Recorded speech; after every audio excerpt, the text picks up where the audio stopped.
Di waktu pagi, Abu Nawas muncul di gerbang modern di Iran, sebuah negara yang terluka akibat konflik. Abu Nawas melihat sekeliling dengan kaget dan menggaruk kepala. Abu Nawas lahir di kota Ahvaz, Persia.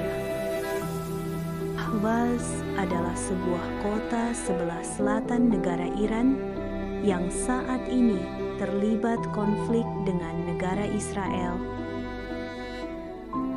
Lalu Abu Nawas berkata, "Wahai udara, Iran dulu kau menyambutku dengan aroma rempah dan kitab suci.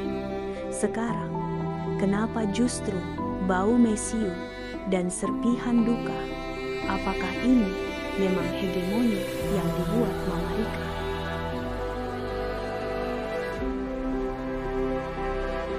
Dan juga istri Will.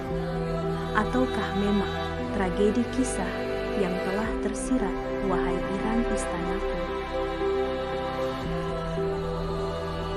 Udara bergetar dengan dengungan pesawat yang mengancam di atas, bangunan runtuh, monumen menjadi debu. Abu Nawas berjalan ke arah pasar yang dulu ramai. Dahulu pasar itu adalah surga para penyair. Abu Nawas tampak bingung dengan drone tanpa awak dan rudal yang lalu lalang menghantam pemukiman dan bangunan dengan sangat dahsyat.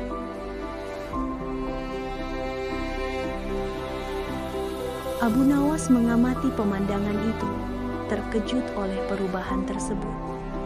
Apakah syair harus diam saat ledakan berbicara? Ataukah lidah para pemimpin kini hanya bisa berkata, rudal dibalas rudal? Dia menggaruk kepalanya, bingung dengan kehancuran itu. Suara ledakan menggetarkan langit. Abu Nawas merunduk.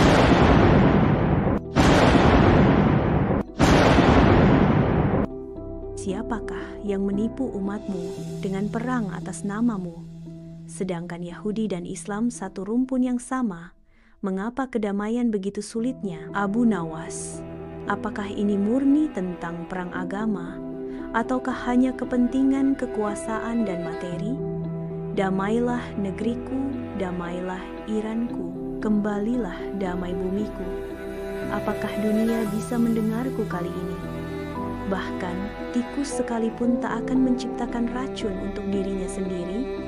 Kenapa kalian sibuk adu kekuatan? Adu nuklir pemusnah massal. Abu Nawas berbisik sambil menatap langit. Wahai udara Iran, Ahvaz adalah kota di mana aku dilahirkan dengan dekapan kasih. Dulu kau menyambutku dengan aroma rempah dan kitab suci. Sekarang, kenapa justru bau mesiu dan serpihan duka? Dan ratapannya bergema di kota yang hancur. Sangat kontras dengan kenangan masa lalu yang hidup. Kemudian, Abu Nawas memasuki rumah rakyat yang remang-remang. Abu Nawas duduk di samping seorang anak kecil. Mata mereka terpaku pada layar televisi. Ia duduk bersama anak kecil, menonton berita. Muncul headline, serangan balasan ke Israel, puluhan terluka. Abu Nawas berkata kepada anak kecil itu, "Anakku, apa yang kau pahami dari semua ini?" Anak itu sedih dan menjawab, "Aku cuma tahu, setiap kali ada serangan, sekolahku tutup dan ibuku menangis." Lalu Abu Nawas berkata, "Dan itulah pelajaran paling pahit dari dunia orang dewasa." Headline berita televisi yang mengerikan. Serangan balasan terhadap Israel, lusinan orang terluka. Iran dan Israel saling membalas serangan dengan rudal dan drone.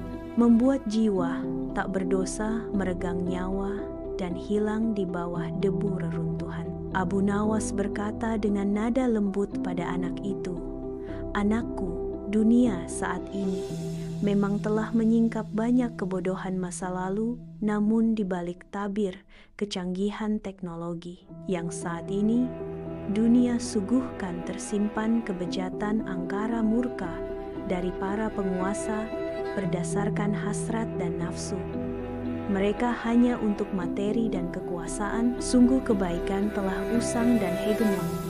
semakin menggerogoti nurani manusia anak. Lalu anak itu sesaat diam dan bertanya kepada Abu Nawas, "Sebenarnya Anda ini siapa?" "Akulah Abu Nawas, syair masa lalu anakku yang menyelinap pada potret dunia saat ini. Ternyata dunia sudah sangat tua dan nafsu kekuasaan telah menenggelamkan nurani manusia." Di tengah reruntuhan yang hancur, Abu Nawas berdiri. Suaranya bergetar saat ia memanjatkan doa sambil menangis. Abu Nawas yang pernah menulis puisi tentang anggur dan Tuhan, kini terdiam. Bahkan lantai masjid pun tak lagi utuh untuk bersujud. Dengan suara bergetar karena kesedihan, Abu Nawas berteriak, "Dunia, engkau bising dengan misil, namun diam ketika melihat anak-anak yang membutuhkan susu." Lalu Abu Nawas melantunkan syairnya, "Keadilan tanpa belas kasih adalah kebohongan. Bila suatu hari kau ingin menang, menanglah dengan akal dan hati, bukan dengan darah." Ia tidak berteriak, ia tidak mengacungkan senjata, tapi kalimatnya menusuk lebih dalam dari peluru. Pemandangan yang sunyi ini menggarisbawahi kehampaan, kontras yang mencolok dengan kehidupan yang semarak yang pernah dirayakan di dalam dinding masjid dahulu. Dan begitulah, Abu Nawas mungkin tidak benar-benar hadir di Iran hari ini. Tapi kalau saja dunia mendengar syairnya, mungkin kita tak akan sibuk menyiapkan perang, tapi menyiapkan damai.